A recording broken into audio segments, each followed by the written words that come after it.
Hello बच्चों, Tesla adventures में आपका बहुत बहुत स्वागत है।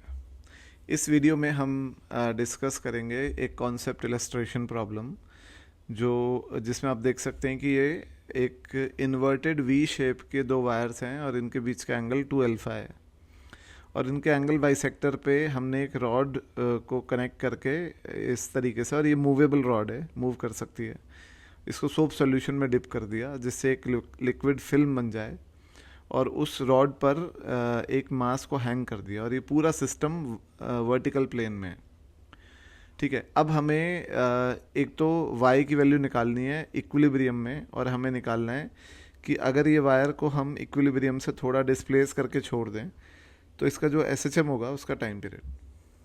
तो हम सबसे पहले फर्स्ट वाले केस को सॉल्व करते हैं। तो फर्स्ट केस में आप ये देखिए कि इन इक्विलिब्रियम सिचुएशन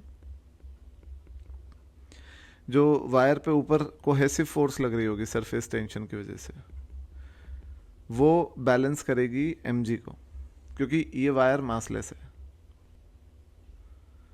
तो ये जो वायर का वेट है वो mg होगा, क्योंकि मतलब ये वेट इस पे हैंग किया हुआ है।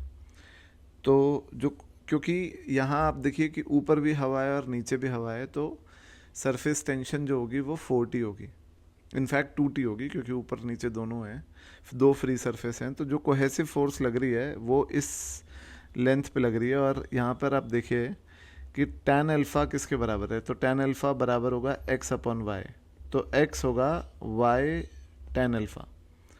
अब जो कोहेसिव फोर्स होगी वो होगी 2x लेंथ के वायर पर कोहेसिव फोर्स लगेगी और सरफेस टेंशन भी 2t होगा। तो 2x इंटू 2t जो है वो टोटल कोहेसिव फोर्स है, और ये बराबर है mg के, और x की वैल्यू है y tan अल्फ़ा। तो 4y tan अल्फ़ा t बराबर है mg। तो यहाँ से हमें y निकालना है इक्विलिब्रियम में, तो y आ गया mg upon 4 tan alpha t। t जो है वो सरफेस टेंशन है। अब अगर हम इस वायर फ्रेम को थोड़ा सा डिस्प्लेस कर दें तो हम इसका एक सिनेरियो बना लेते हैं।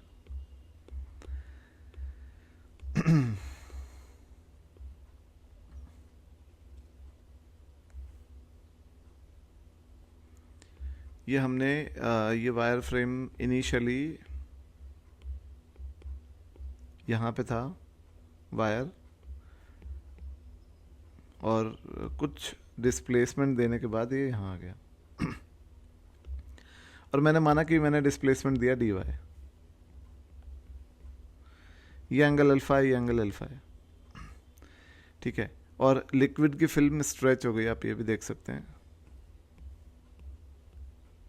अब सिचुएशन ये है कि ये जो वायर की लेंथ है ये x और ये x तो पहले भी थी, और जो इस लेंथ पर कोहेसिव फोर्स लग रही थी वो mg को बैलेंस कर रही थी, पर जो एडिशनल लेंथ चेंज हो गई वायर की, बढ़ गई, इस पर जो कोहेसिव फोर्स लगेगी ऊपर की तरफ वो SHM के लिए रिस्पॉन्सिबल होगी, और tan अल्फ़ा आप देख सकते हैं होगा dx अपॉन dy। तो dx होगा dy tan अल्फ़ा के बराबर। अब जो SHM की फोर्स है हम डायरेक्ट उसको ही ले रहे हैं, तो जो एडिशनल फोर्स है SHM की df वो होगी 2t सरफेस टेंशन, और वो 2dx वायर पे लग रही है, आप ये देख सकते हैं, ये 2dx पे लग रही है, dx है ना। ये रिस्टोरिंग फोर्स को मैं m ओमेगा स्क्वायर dy, क्योंकि देखिए dy होता है डिस्प्लेसमेंट, आपने कितना दिया है, तो ये 4t इंटू dx की वैल्यू dy tan अल्फ़ा, और ये m ओमेगा स्क्वायर dy के बराबर होगा। तो यहाँ से dy कैंसिल हो गया और ओमेगा की वैल्यू आ गई under root of 4t tan alpha by m, और ओमेगा होता है 2 पाई बाय टाइम पीरियड। तो जो टाइम पीरियड की वैल्यू आ रही है वो आ रही है 2 pi under root of m by 4t tan alpha. ये आ गया टाइम पीरियड ऑफ SHM। अब आप ये इंटरेस्टिंग बात देखिए कि मैंने यहाँ पर ये अज्यूम नहीं किया कि dy बहुत छोटा है, क्योंकि डी वाई की किसी भी वैल्यू के लिए जो फोर्स है वो लीनियरली डी वाई के ही प्रोपोर्शनल आ रही है, चाहे डी वाई कितना भी हो। तो इसका मतलब ये किसी भी डी वाई के लिए एस एच एम ही होगा। तो हमेशा इसके ऑसिलेशन का या एस एच एम का टाइम पीरियड यही आएगा।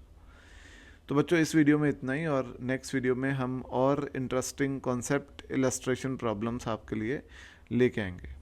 Thank you.